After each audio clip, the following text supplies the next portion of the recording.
In today's video, I'll show you how to delete an organization in Zoho Books safely and efficiently.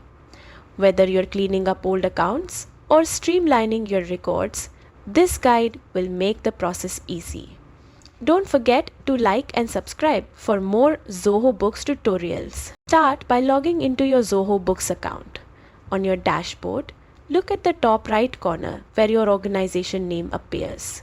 Click on it to reveal a drop-down menu. Then select Manage. This takes you to the hub where all your organizations are listed. Next, locate the organization you want to delete.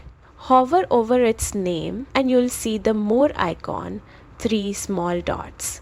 Click on it and from the options that appear, select Delete. A confirmation pop-up will appear because deleting an organization is irreversible. Tick the checkbox acknowledging that you want to permanently delete the organization and all its contents. Finally, click Delete Organization to confirm.